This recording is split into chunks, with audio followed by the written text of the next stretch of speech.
Hallelujah. How many are you blessed by the heavenly worship? எத்தனை பேர் இந்த காலை வேளையில இந்த ஆராதனையினால் ஆசீர்வதிக்கப்பட்டீங்க? I believe that God has broken the spiritual Jericho walls when we are blowing the shofar. நான் விசுவாசிக்கிறேன் எரிகோ கோட்டை வீழ்ந்தது என்று நான் விசுவாசிக்கிறேன். How many believe that if we have the faith only, that Jericho walls will come down? ஆமென். நீங்க விசுவாசித்தால் மாத்திரம் எரிகோ கோட்டை விழும். Hallelujah. I want to thank the pastor for the opportunity.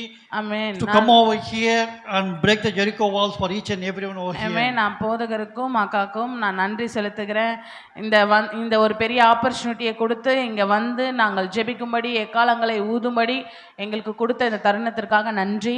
It's not our plan to come over here, but God's plan for us to come over here to bless you. இது எங்களுடைய திட்டம் அல்ல, இது தேவனுடைய திட்டம் இங்க வந்து இந்த காரியத்தை செய்யும்படிக்கு. So God has planned something to bless you today. So this is not an ordinary service, but extraordinary things are going to happen today. ஆமென். இது சாதாரணமான ஒரு நாள் அல்ல, இது ஒரு அசாதாரணமான நாள்.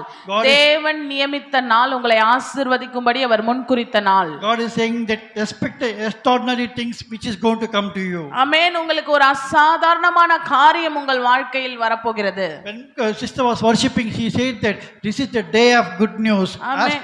ஆமென். சகோதரி ஆராதித்து கொண்டிருக்கும் பொழுது தேவன் சொன்னார் இது ஒரு நற்செய்தியின் நாள். In 2 Kings chapter 7 verse 9 it says that this is the day where your good news is going to come today for you. ஆமென். 2 ராஜாக்கள் 7:9 படி இந்த நாளை தேவன் முன்குறித்து நற்செய்தியை அறிவிக்கும்படிக்கு முன்குறித்த நாள். So you have to believe in that I will get the good news today. ஆமென். நீங்க விசுவாசிக்க வேண்டும், நான் இந்த நாள்ல ஒரு நல்ல செய்தியை பெற்றுக்கொள்வேன். God is going to give you a good news today. ஆமென். இந்த நாள்ல நற்செய்தி அறிவிக்கும் நாள். கர்த்தர் எனக்கு ஒரு நல்ல செய்தியை கொடுக்க போகிறார். How many believe that something is going to happen, that I am going to get a good news today? ஆமென். எத்தனை பேர் விசுவாசிக்கிறீங்க இந்த நாள்ல எனக்கு ஒரு நல்ல செய்தி வரப்போகிறது? Hallelujah. Hallelujah. So before we go into the message, I want to just share a small few things about what's happening in Israel. நான் செய்திக்குள்ள போகிறதுக்கு முன்பாக இஸ்ரவேல்ல என்ன நடக்கிறது என்பதை குறித்து நான் பேச விரும்புகிறேன். Pastor shared about what is going to happen in Israel, but போதகர் சொன்னாங்க என்ன நடக்க போகிறது என்பதை குறித்து. But I want to share what's happening over there. நான் இப்ப சொல்ல போகிறேன் இப்போ என்ன நடக்கிறது என்று சொல்லி. Because by God's vision we have been doing over there the ministry in Israel. கர்த்தருடைய தரிசனத்தின்படி நாங்கள் இஸ்ரவேல் தேசத்துல ஊழியம் செய்து வருகிறோம். Living in Israel is not so easy, as we all know that for the past 2-3 years the war is happening over there. இஸ்ரவேல்ல வாழ்வது அவ்வளவு சுலபமான காரியம் அல்ல. கடந்த 2 வருடங்களாக யுத்தம் நடந்து கொண்டிருக்கிறது. But still we are able to survive over there. It's because God's hand is upon us. இருந்த போதிலும் எங்களால் அங்கள் ஜீவித்து வர முடிகிறது, ஏனென்றால் கர்த்தருடைய தயவுள்ள கரம் எங்கள் மேல் இருப்பதனால. We all know that the country of Israel is very small, surrounded by big nations. நம்ம எல்லாருக்கும் தெரியும் இஸ்ரவேல் தேசம் ஒரு சின்ன நாடு, ஆனா அதை சுற்றிலும் மிகப்பெரிய வல்லமையான தேசங்கள் சூழ்ந்திருக்கிறது. But still Israel is able to survive because God's hand is upon them.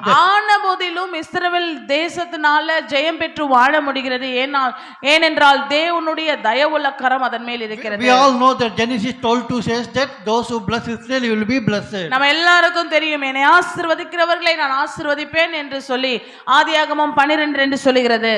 More than that, in Romans 11:15 it says that their rejection we got the salvation. அதை காட்டிலும் ரோமர் 11:15 சொல்லுகிறது அவர்களுடைய புறக்கணிப்பு நமக்கு ரட்சிப்பா இருக்கிறது. They rejected Jesus, that's why we are getting the salvation today. அவர்களுடைய புறக்கணிப்பு நம்மளுடைய ரட்சிப்பா இருக்கிறது.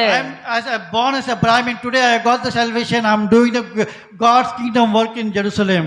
இன்றைக்கு நான் தேவனுடைய தயவினால இன்னைக்கு ரட்சிப்பை பெற்றுக்கொண்டு தேவனுடைய காரியத்தை செய்து வருகிறேன். I don't know who Jesus is until my age of 33, but for the last few years I have been doing the God's kingdom work. It's all because God's hand is upon me.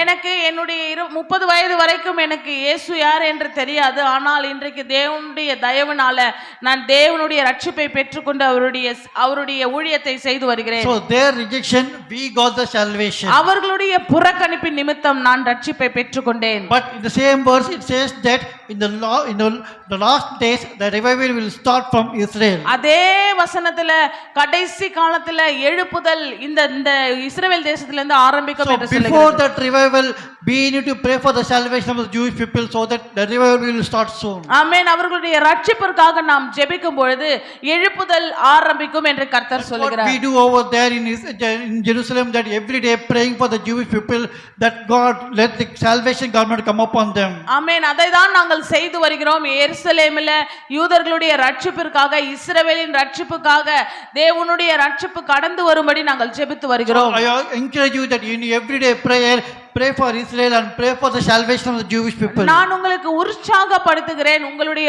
ஒவ்வொரு நாளும் ஜெபத்துல இஸ்ரவேலின் ரட்சிப்பிற்காக ஜெபித்துக் கொள்ளுங்கள். Because each and every day when we get some news from over there, we feel the pain of the Jewish people over there. ஒவ்வொரு நாளும் பல செய்திகளை நாம் கேட்கிறோம். அங்க இருக்கிற வலிகளை நாம் உணர வேண்டும். Because last week when I was just speaking to one of my friend, he said that just I was sitting for my dinner, immediately the siren was alarming, so immediately I had to rush to the shelter. கடந்த வாரம் என்னுடைய ஒரு சகோதரன் பேசிக் கொண்டிருக்கும் பொழுது அப்பொழுதுதான் நான் சாப்பிட ஆரம்பித்தேன். அதற்குள்ள அந்த பாம் அலர்ட் வந்ததுனால நான் அந்த பாம் ஷெல்டருக்குள்ள போக வேண்டியதா இருந்தது. They saying that I am not able to eat peacefully, I am not able to sleep peacefully. என்னால நிம்மதியா சாப்பிட முடியல, நிம்மதியா தூங்க முடியலன்னு சொல்றாங்க. Because we don't know when the bombs will come, when the siren will go on, so immediately they have to run to the shelter. நம்ம அவங்களுக்கு தெரியாது எந்த நேரத்துல பாம் வரும், எந்த நேரத்துல அந்த சைரன் சத்தம் வரும் என்று சொல்லி.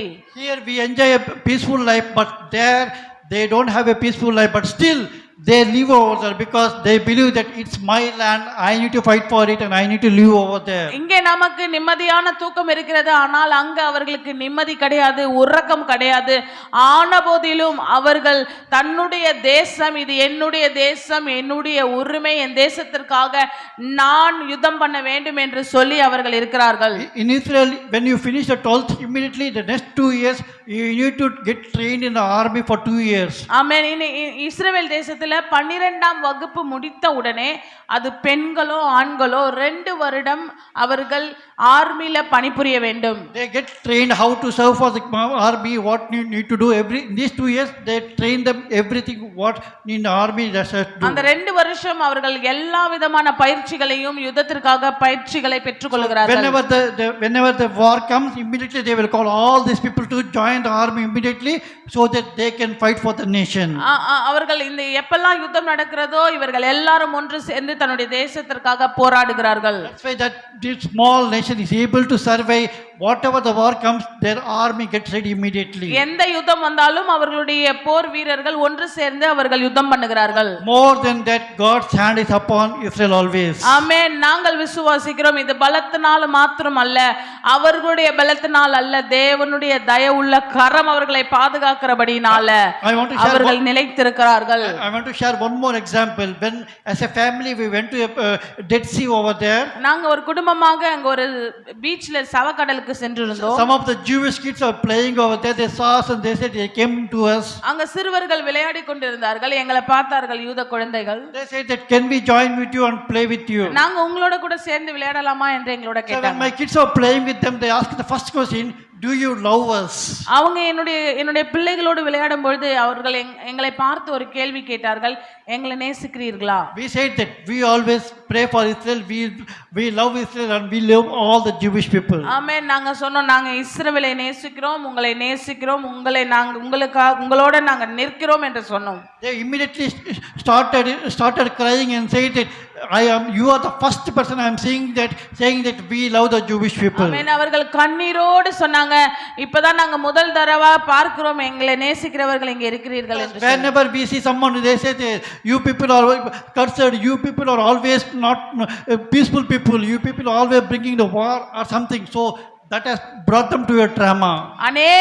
அநேக நாடுகள் இல்ல சோஷியல் மீடியாக்கள் இல்ல பல நபர்கள் அவர்களை சபித்து வருகிறார்கள். இவர்களால நமக்கு நிம்மதி இல்லை, அடிக்கடி யுத்தம் நடக்குது என்று சொல்லி எங்களை சபிக்கிறாங்க அப்படின்னு சொல்லி அவர்கள் இருதயத்துல ஒரு அதிர்ச்சி இல்லைன்னா ஒரு காரியம் போய் கொண்டிருக்கிறது. But we say that don't feel about anything. Our God is with you. you will be blessed, nothing will happen to this land. They were so happy and they came out of that trauma at that moment. ஆமென். நாங்கள் சொன்னோம், நீங்க கவலைப்படாதீங்க, தேவன் உங்களோட இருக்கிறார், அவர் உங்களுக்கு சமாதானத்தை கொடுப்பார், உங்களுக்கு ஒன்றும் ஆகாது, தேவன் உங்களை ஆசீர்வதிப்பார் என்று அவர்களோட சமாதானத்துக்கு ஏதுவான வார்த்தைகளை பேசினோம். We say that not only we are praying for you, but my entire nation is praying for Israel and standing with Israel, so you will be blessed. நாங்க சொன்னோம், நாங்க மாத்திரம் ஜெபிக்கல, என் தேசமே உங்களுக்காக ஜெபித்து கொண்டிருக்கிறது, எங்களுடைய தேசம் உங்களுக்காக நிற்கிறது என்று சொன்னோம். They were so happy saying that, oh, I see a people who are always praying for us and who is blessing us. ஆமென். அவர்களுக்கு ரொம்ப மகிழ்ச்சியா இருந்தது, எங்களுக்காக ஜெபிக்க ஒரு கூட்டம் இருக்குது. ஹalleluya சொல்லுங்க. Hallelujah. Hallelujah. There we go to every day to the western wall. You can explain about the western wall. ஆமென். நாங்க ஒவ்வொரு நாளும் இந்த வெஸ்டர்ன் வால் என்று சொல்லி ஒரு அழுகையின் சுவர் இருக்கிறது, அங்க போய் நாங்கள் ஜெபிப்பது எங்களுடைய வழக்கம். So every day we go over there and proclaim the Bible and bless the Jewish people who are coming over there, because there they pray every day and night. அங்க ஒவ்வொரு நாளும் நாங்கள் சென்று வேத வசனங்களை அறிக்கையிட்டு அங்க வருகிறவர்களுக்காக அவர்களுடைய ரட்சிப்பிற்காக நாங்கள் ஜெபிப்பது எங்களுடைய வழக்கம். So that prayer God is answering, and today many Jewish people are getting saved, and we have seen with our own eyes that the salvation is getting released upon the Jewish people. நம் வசனங்களை அறிக்கையிட்டு ஜெபிப்பதன் மூலமாக அநேகர் ரட்சிப்புக்குள்ள வந்து கொண்டிருக்கிறார்கள், அநேகரை கர்த்தர் ரட்சித்துக் கொண்டிருக்கிறார். ஆமென். It's not only we, even when you are praying that God is releasing salvation over there, and many Jewish people are getting saved. ஆமென். நாங்கள் ஜெபிப்பது மாத்திரமல்ல, நீங்கள் ஜெபிக்கும் பொழுதும் அநேகரை கர்த்தர் இன்றைக்கு தொட்டு கொண்டிருக்கிறார்.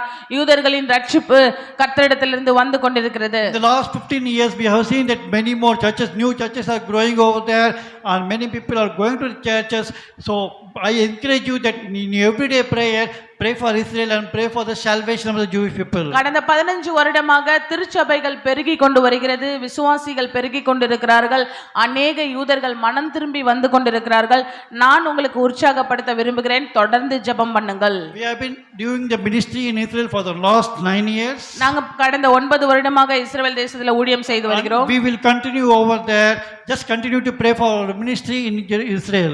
ஆமென். எங்களுக்காகவும் தொடர்ந்து ஜெபித்துக் கொள்ளுங்கள், நாங்கள் இஸ்ரவேல் தேசத்துல தொடர்ந்து ஊழியம் செய்யும்படிக்கு. Hallelujah. Hallelujah. So let's go to the God's word. Let's turn our Bibles to Proverbs 29:18. நாம நம்மளுடைய வேதாகமத்துக்கு நேராக நீதிமொழிகள் 29:18க்கு நேராக திருப்புவோம்.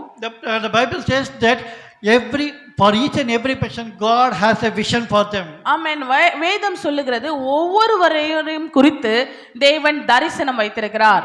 In Tamil it says தீர்க்க தரிசனம், it's a revelation, but in my Bible it says it's a vision. ஆமென். தமிழ்ல சொல்லுது தீர்க்க தரிசனம், ஆங்கிலத்துல இப்படியாக ஒரு டிரான்ஸ்லேஷன் சொல்லுகிறது தரிசனம், திட்டம். God has planned a vision for each and everyone in this world. கர்த்தர் ஒவ்வொருவரையும் குறித்து ஒரு தரிசனம் வைத்திருக்கிறார். In God's kingdom work he has planned a vision for you. So when you listen to his voice and you do it, God will bless you. தேவனுடைய ராஜ்யத்துல தேவன் உங்களை குறித்து ஒரு திட்டம் வைத்திருக்கிறார், நீங்கள் அதை கேட்கும் பொழுது அதை செய்ய முடியும். When you listen to his voice and you do it, God will able to fulfill the vision. But if you don't listen to it and you walk on your own plans, you will perish. ஆமென். உங்களால உங்க சித்தத்தின்படி நீங்க நடந்து தேவ சித்தத்திற்கு நீங்கள் செவி கொடுக்கவில்லை என்றால் நீங்கள் சீர்கெட்டவர்களாக, நாம் தேவ தரிசனத்தை நிறைவேற்ற முடியாதவர்களாக நாம் மாறிவிடுகிறோம். Let us see, in an office there are different departments and each and everyone will be assigned some work. ஒரு ஆபீஸ்ல இல்ல அலுவலகத்துல ஒவ்வொரு டிபார்ட்மெண்டாக அவர்களுக்குன்னு ஒரு பணிகள் வேலைகள் இருக்கிறது. And same like that in God's kingdom work, God has planned something, a work for you, but when he is calling you, you don't listen to it, you are losing that opportunity. அதே போல தேவனுடைய ராஜ்யத்துல ஒவ்வொருவரை குறித்தும் அவர் முன்குறித்து வைத்த தரிசனம் வெவ்வேறாக இருக்கிறது. So that's why God is speaking to each and everyone saying that I have this plan for you, you follow me and I am going to use you mightily. அதற்காக தான் தேவன் ஒவ்வொருவரையும் குறித்து சொல்லுகிறார், நான் உனக்காக ஒரு தரிசனத்தை வைத்திருக்கிறேன், நான் உனக்காக ஒரு திட்டத்தை வைத்திருக்கிறேன், நான் உன்னை பயன்படுத்த போகிறேன் என்று கர்த்தர் சொல்லுகிறார். God has has a plan for me, God has a plan for the pastor, and God has a plan for this church. கர்த்தர் என்னை கொண்டு ஒரு தரிசனம் வைத்திருக்கிறார், போதகரை கொண்டு ஒரு தரிசனம் வைத்திருக்கிறார், இந்த திருச்சபைக்கென்று ஒரு தரிசனம் வைத்திருக்கிறார். Same like that, God has a plan for you. Only thing is we need to listen to God's voice and you need to follow it. அதே போல உங்களுக்காகவும் கர்த்தர் ஒரு தரிசனத்தை வைத்திருக்கிறார். நாம் செய்ய வேண்டியது தேவனுடைய சத்தத்தை கேட்க வேண்டியது.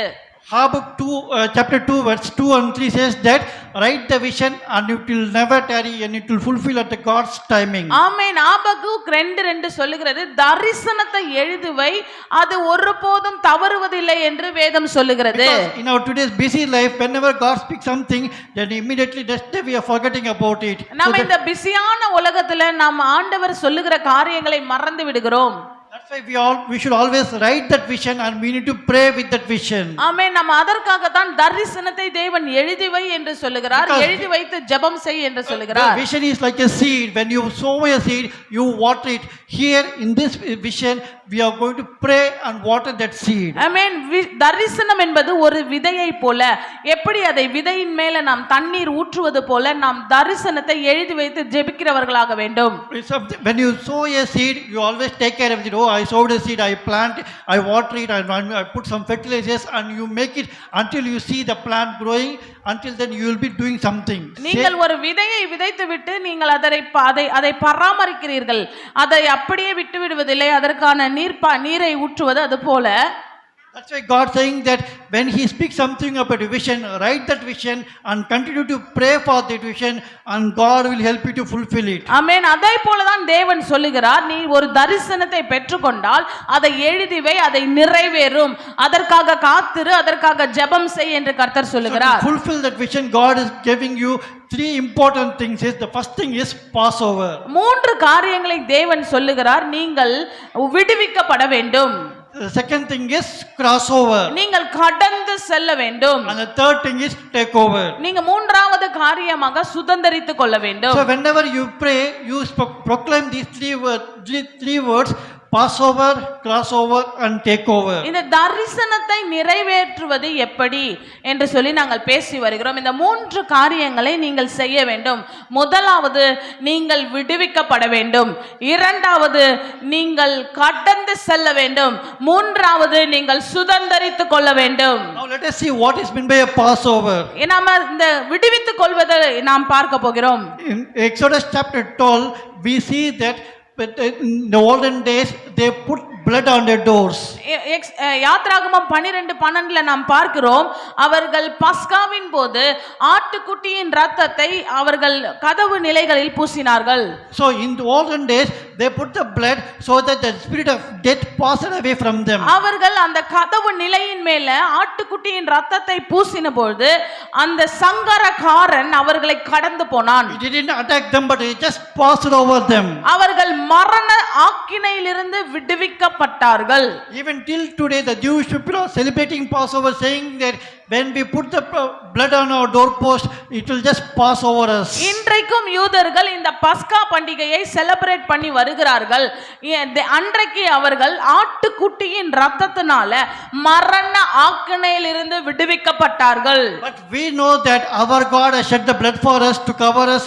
So in everyday prayer we need to pray and cover ourselves with His blood. ஆமென். நம்ம எல்லாருக்கும் தெரியும், நித்திய மரண ஆக்கிலிருந்து நாம் விடுவிக்கப்படும்படிக்கு இயேசு கிறிஸ்து ஆனவர், ஆட்டுக்குட்டி ஆனவர் நமக்காக பலியானபடியால் அந்த இரத்தத்தை நாம் போட்டுக்கொள்ள வேண்டும்.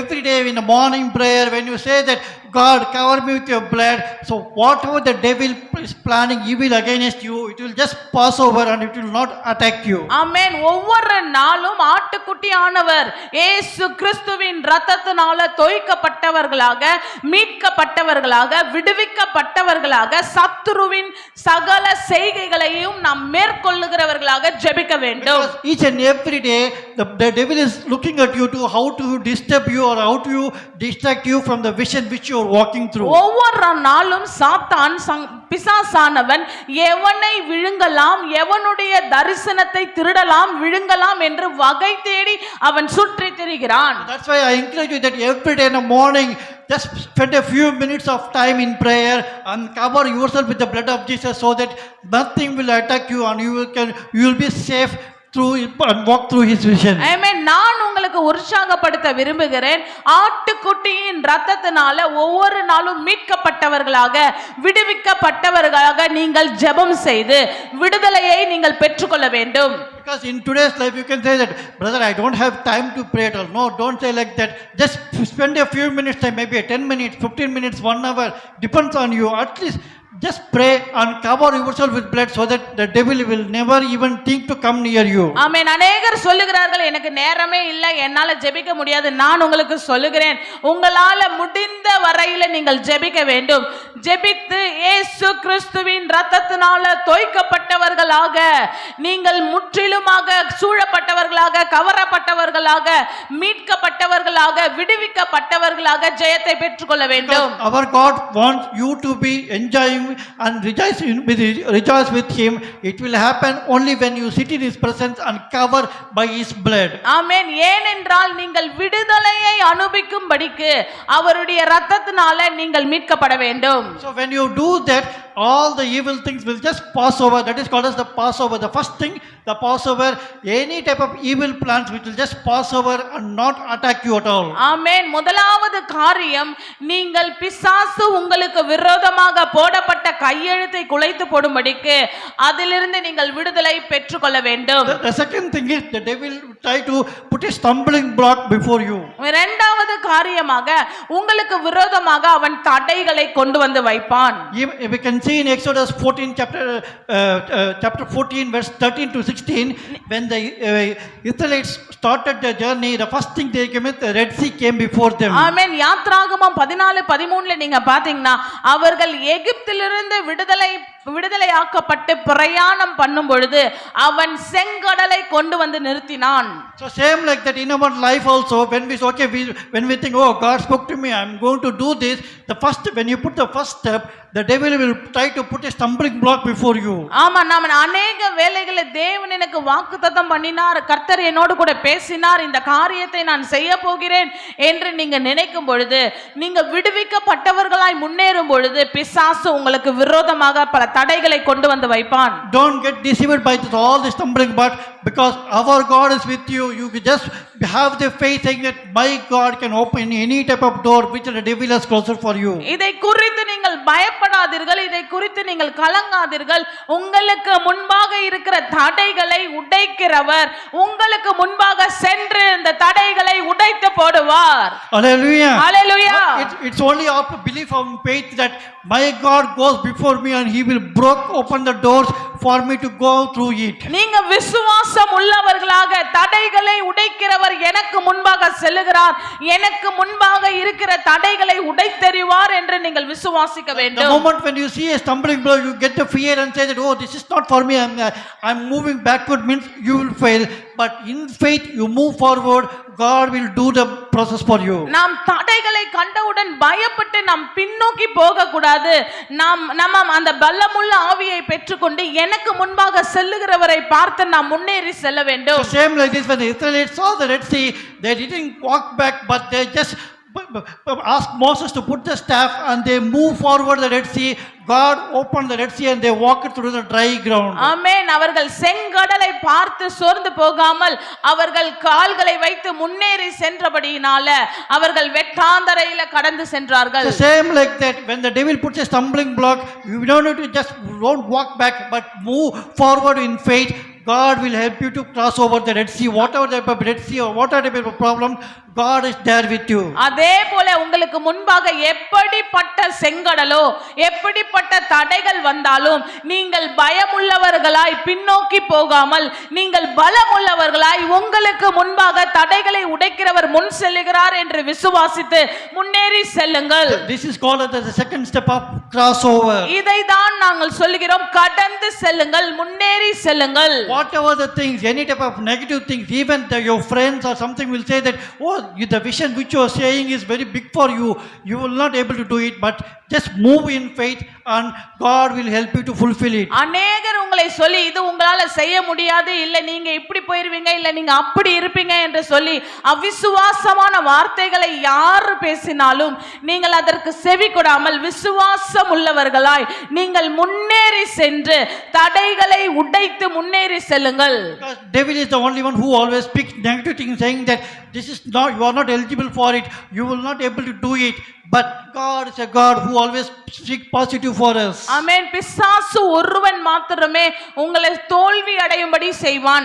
அவன் மாத்திரம் தான் சொல்வான், நீ தோற்று போயிடுவ, நீ கடனாளியா மாறிடுவ, இல்ல இது உன்னால செய்ய முடியாது, நீ தேவ திட்டத்தை நிறைவேற்ற முடியாது என்று சொல்லி அவன் சகல பொய்களையும் பேசுவான். Because positive thinking is equal to faith. நீங்க விசுவாசமான எண்ணங்கள், புத்தியுள்ள சிந்தனைகளை நீங்கள் யோசித்துக் கொண்டிருக்கும் பொழுது அது விசுவாசத்திற்கு ஏதுவாய் உங்களை நடத்தும். Even when you speak, always try to speak the positive things. This will become as a faith for you and you can move forward. ஆமென். நீங்க பேசும் பொழுதே விசுவாசத்திற்கு ஏதுவான வார்த்தைகளை நீங்கள் பேசும் பொழுது, நற்கிரைகளுக்கு ஏதுவான வார்த்தைகளை நீங்க பேசும்போது அது உங்களை விசுவாசத்திற்கு நேராக நடத்தும். Because even the devil will try to make your mouth to shut, and he says that to speak the negative things, but never speak the negative things, always try to speak positive. ஒரு பொழுதும் அவிசுவாசமான வார்த்தைகளை மாத்திரம் நீங்கள் பேசிவிடாதீர்கள். உங்கள் சூழ்நிலையை பார்த்து ஏமாந்து போகாதீர்கள். விசுவாசமுள்ள வார்த்தைகளை அறிக்கையிட்டு முன்னேறுங்கள். Just say that I am going to speak positive and I am going to move forward and God will help you to move forward. நான் விசுவாசமான வார்த்தைகளை பேசி நான் முன்னேறி செல்வேன் என்று சொல்லி நீங்கள் உங்கள் தடைகளை உடைத்து முன்னேறி செல்லுங்கள். It's not by your power, but you are walking with God's power. So He will be with you and He will always make you to walk through all the stumbling blocks. உங்களுடைய பலத்தினால் அல்ல, உங்களுடைய பராக்கிரமத்தினால் அல்ல, கர்த்தருடைய ஆவியினால, கர்த்தருடைய வல்லமையினால இது ஆகும். நீங்கள் முன்னேறி செல்ல முடியும். When you do these two things, the third thing is the takeover. When you sit in the presence of the Lord, God will make you to fly higher and higher and higher. மூன்றாவது காரியம் நாம் சுதந்தரித்துக் கொள்ளுதல். நீங்கள் இப்படி தேவ திட்டத்திற்கு நேராக நீங்கள் முன்னேறி செல்லும் பொழுது, கர்த்தருடைய சமூகத்தில் காத்திருக்கும் பொழுது நீங்கள் உயர எழும்புவீர்கள். கர்த்தர் நீங்கள் போக வேண்டிய இடத்திற்கு அவர் உங்களுக்கு வாக்குத்தத்தம் பண்ணினதை நீங்கள் சுதந்தரித்துக் கொள்வீர்கள். It's not an ordinary height. You are going to fly higher and higher like an eagle. Eagle doesn't fly the ordinary height, but it will fly more higher than anything else. சாதாரணமான உயரத்திற்கு அல்ல, கழுகுகளை போல நீங்க உயர எழும்பி, எல்லாரும் கரங்களை தட்டி ஹல்லேலூயா சொல்லுங்க. கழுகுகளை போல உயர உயர உயர உயர உயர உயர எழும்புவீர்கள். The people who have spoken negative to you will think that, oh, he was an ordinary person, today he is flying higher.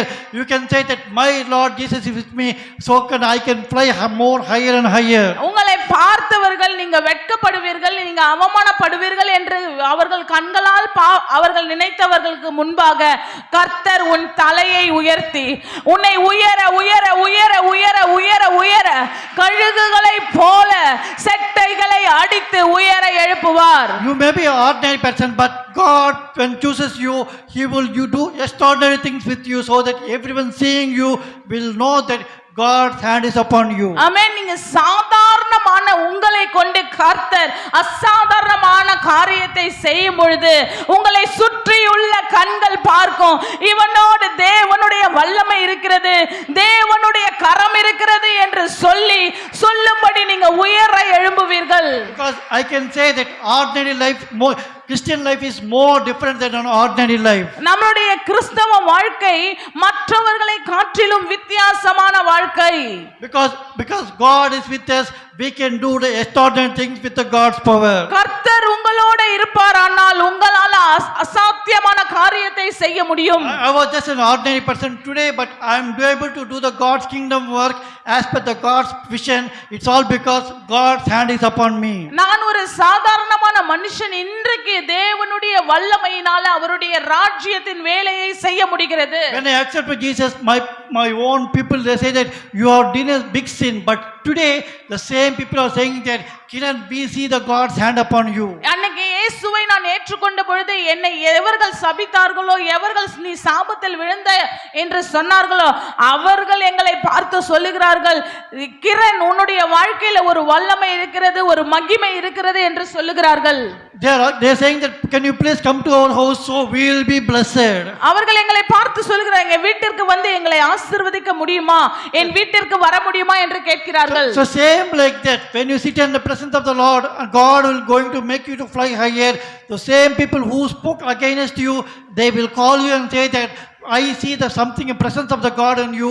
You please come and bless us. அதே போல எனக்கு செய்த ஆண்டவர் உங்களுக்கும் செய்ய போகிறார். நீங்க தேவ சமூகத்துல காத்துடுங்க, கர்த்தருடைய பலன் உங்கள் மேல வரும். சுற்றியுள்ள கண்கள் சொல்லும், என்னுடைய வீட்டிற்கு வந்து அந்த ஆசீர்வாதத்தை நானும் பெற்றுக்கொள்ளும்படிக்கு, தேவ மகிமையை நான் காணும்படிக்கு கர்த்தர் உங்களை மகிமைப்படுத்தி வெளியரங்கமாய் ஆசீர்வதிப்பார். How many believe that God is going to use you to do extraordinary things which you cannot do by your own strength, but by God's strength you will able to do it? எத்தனை பேர் விசுவாசிக்கிறீங்க கர்த்தர் உங்களை கொண்டு பெரிய காரியம் செய்ய போகிறார்?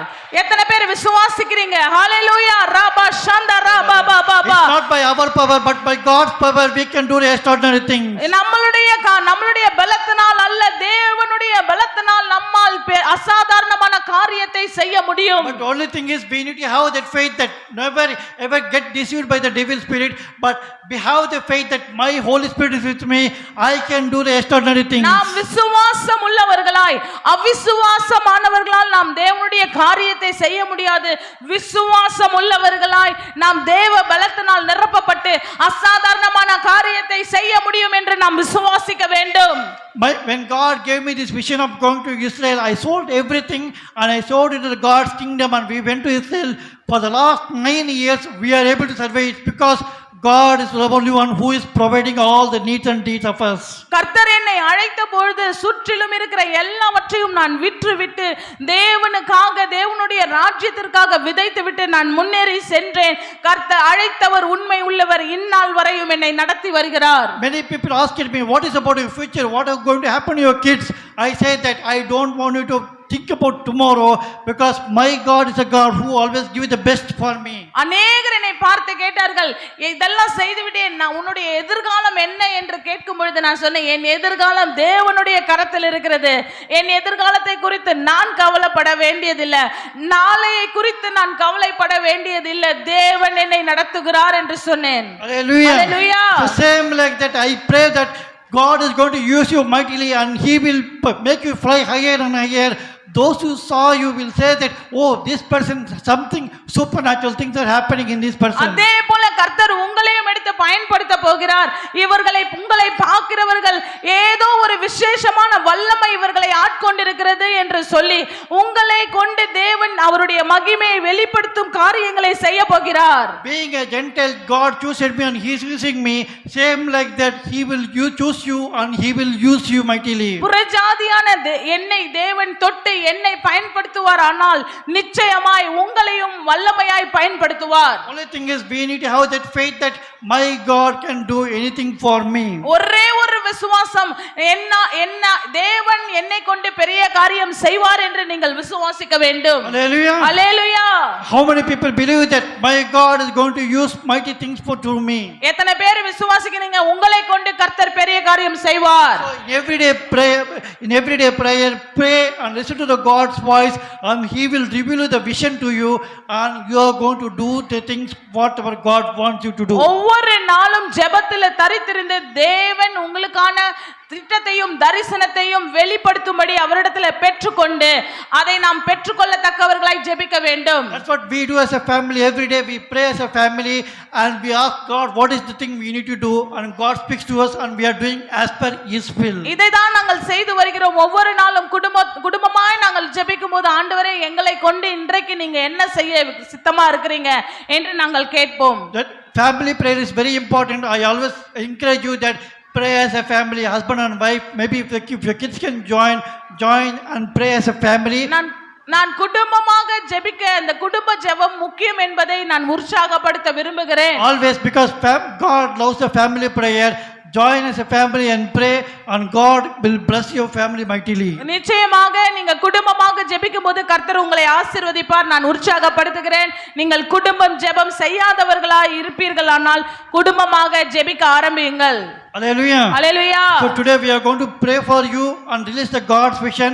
And if there is anyone who have not got the salvation, maybe your husband, your wife has not got the salvation, we are going to pray for the salvation, and God is going to release the salvation garment, and He is going to release the vision for you. Amen. இன்றைக்கு நாங்கள் உங்களுக்காக ஜெபிக்க போகிறோம். உங்க குடும்பத்தில் யாராவது ரட்சிக்கப்படாதவர்கள் இருப்பீர்கள் ஆனால் இன்றைக்கு அவர்களுக்காக நாங்கள் ஜெபிக்க போகிறோம். கர்த்தர் ரட்சிப்பின் வஸ்திரத்தை அவர்கள் மேல் போட போகிறார். ஆமென். நாம் எல்லாரும் எழும்பி நிற்கலாமா?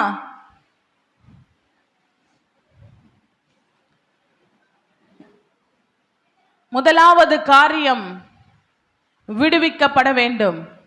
இரண்டாவது காரியம் முன்னேறி கடந்து செல்ல வேண்டும். மூன்றாவது காரியம் சுதந்தரித்துக் கொள்ள வேண்டும். அல்லேலூயா. சொல்லுங்க பார்க்கலாம். முதலாவது என்னது? கேட்கல. எதுல இருந்து?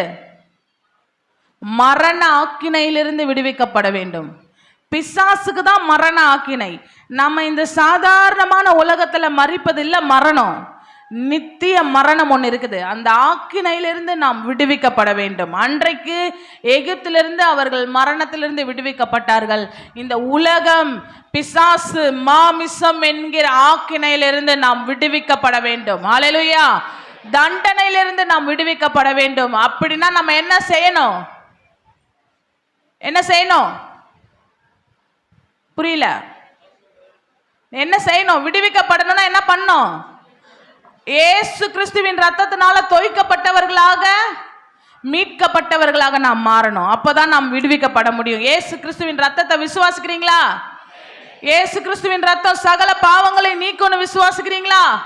இயேசு கிறிஸ்துவின் ரத்தம் தண்டனையிலிருந்து நம்மளை விடுவிக்கும்னு விசுவாசிக்கிறீங்களா? அப்படி விசுவாசித்து ஜெபிக்கும் போது நாம் விடுவிக்கப்பட முடியும். ஆமென். சங்காரக்காரன் கடந்து போவான். இரண்டாவதாக நாம் முன்னேறி செல்ல வேண்டும். நம்முடைய வாழ்க்கையில பல தடைகள், போராட்டங்கள், சூழ்நிலைகள் வரும். வராதுன்னு சொல்ல முடியாது. ஆனால் நமக்கு முன்பாக யார் போறா? தடைகளை உடைக்கிறவர். தண்ணீர்களை உடைக்கிறது போல அவர் தடைகளை உடைத்து உனக்கான வழியை உண்டு பண்ணி நீ முன்னேறி செல்லும்படிக்கு நீங்க கொண்டு போக வேண்டிய சுதந்திரத்திற்கு அவர் கொண்டு செல்வார். அந்த சுதந்திரத்தை, வாக்குத்தத்தத்தை பெற்றுக்கொள்ள வேண்டுமானால் நாம் தேவ சமூகத்தில் காத்திருக்கும் பொழுது நாம் பலனடைவோம், உயர எழும்புவோம். ஹல்லேலூயா. உயர உயர உயர எழும்பி தேவன் முன் குறித்தவைகள், உன்னுடைய நினைவுக்கு எட்டாதவைகள், உன்னுடைய இருதயத்தில் தோன்றாதவைகளை நிச்சயமாக நிறைவேற்றி முடிப்பார். அவர் உனக்காக தீர்மானம் பண்ணினது, அவர் வார்த்தையினால் சொன்னதை அவருடைய கரங்களால நிறைவேற்றுவார். எல்லாரும் கரங்களை உயர்த்தி நாம் ஜெபிக்க போகிறோம். கரங்களை உயர்த்துங்க. எல்லாரும் ஸ்தோத்திரம் பண்ணுங்க. ஆண்டவரே, என்னை கடந்து போகிற என்னை ஆண்டவரே விடுவிப்பீராக ராஜா. சொல்லுங்க. எல்லாரும் அந்நிய பாஷையில பேசுங்க. ஆண்டவரே என்னை விடுவீங்க. ஆட்டுக்குட்டியின் ரத்தத்தினால ஆண்டவரே கடன் பிரச்சனையில இருந்து என்னை விடுவீங்க. மரண ஆக்கினையிலிருந்து என்னை விடுவீங்க. வியாதியின் நுகத்திலிருந்து என்னை விடுவீங்க. எல்லாம் சொல்லுங்க, சொல்லுங்க, பேசுங்க. அந்நிய பாஷையில பேசுங்க. ஜெபம் பண்ணுங்க. இது ஜெபம் பண்ற நேரம், விடுதலையை பெற்றுக்கொள்ளுகிற நேரம். பலவீனப்படுத்தும் ஆவி, பலவீனப்படுத்தும் ஆவியிலிருந்து இன்றைக்கு உனக்கு விடுதலையை கர்த்தர் தருகிறார். சர்ப்பத்தின் ஆவி எரிந்து சாம்பலாகிறது. இந்த வேளையில என் சர்ப்பத்தின் ஆவி உன்னை வஞ்சித்து தேவனுடைய மகிமையை வெளிப்படுத்த முடியாமல் தடை பண்ணப்பட்ட சர்ப்பத்தின் ஆவியை கர்த்தர் எரிக்கிறார். அது சாம்பலானது. வெளியேறி இயேசுவின் ரத்தத்தினால சபிக்கிற சர்ப்பத்தின் ஆவியை எரிந்து சாம்பலாக, சர்ப்பத்தின் ஆவி எரிந்து சாம்பலாக, சர்ப்பத்தின் ஆவி எரிந்து இயேசு கிறிஸ்துவின் ரத்தத்தினால, இயேசு கிறிஸ்துவின் வல்லமையுள்ள ரத்தத்தினால சர்ப்பத்தின் ஆவியை கர்த்தர் எரிக்கிறார். அது எரிந்து போனது, அது எரிந்து போனது. மரணத்தின் ஆவி, மரணத்தின் ஆவி, மரணத்தின் ஆவியை கர்த்தர் எரிக்கிறார். மரணத்தின் ஆவி, வியாதியின் ஆவி, இயேசு கிறிஸ்துவின் ரத்தத்தினால வியாதியை கொண்டு வருகிற ஆவி, பலவீனத்தின் ஆவி எரிந்து சாம்பலானது, எரிந்து சாம்பலானது. இயேசுவின் இயேசுவின் நாமத்தினால, இயேசுவின் ரத்தத்தினால, இயேசு கிறிஸ்துவின் ரத்தத்தினால விடுதலை விடுதலை விடுதலையை பேசுகிற குமாரன் விடுதலையாக்கினால் மெய்யாகவே விடுதலை ஆவீர்கள். இப்பொழுது விடுதலையை பெற்றுக் கொள்வீர்களாக. விடுதலையை பேசுகிறேன் இயேசுவின் நாமத்தினால. மலட்டு கர்ப்பங்கள் திறக்கப்படுவதாக, மலட்டு கர்ப்பங்கள் திறக்கப்படுவதாக. திறக்கப்படுவாயாக, திறக்கப்படுவாயாக. அடைக்கப்பட்ட வாசல்கள், புதிய வாசல்கள் திறக்கப்படுவதாக. கர்த்தர் புதிய வாசல்களை திறக்கிறார். திறக்கப்படுவதாக. அனுகூலமான வாசல்கள் திறக்கப்படுவதாக. அனுகூலமான வாசல்கள், அனுகூலமான வாசல்கள், விரிவான வாசல்கள், சுவிசேஷத்தின் வாசல்கள் திறக்கப்படுவதாக. நீதியின் வாசல்கள் திறக்கப்படுவதாக. சமாதானத்தின் வாசல்கள் திறக்கப்படுவதாக. உரிகாலபா சந்தரபலபா ரீதரபபபபபா.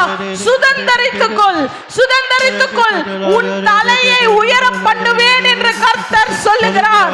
தலை நிமிரச் செய்வார், தலை நிமிரச் செய்வார்.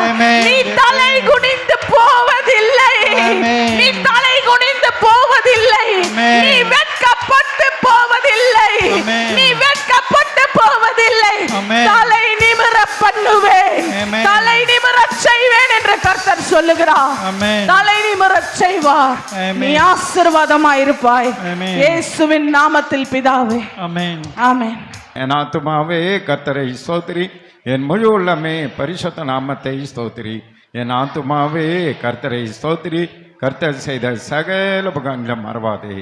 ஆமென். நம்முடைய கர்த்தராகிய இயேசு கிறிஸ்துவின் கிருபையும் பிதாவாகிய தேவனுடைய அன்பும் பரிசுத்தாவியருடைய அந்யோன்ய ஐக்கியமும் சமாதானமும் சந்தோஷமும் இன்றைக்கும் என்றைக்கும் சதா காலங்கள் நம் அனைவரோடு கூட இருப்பதாக.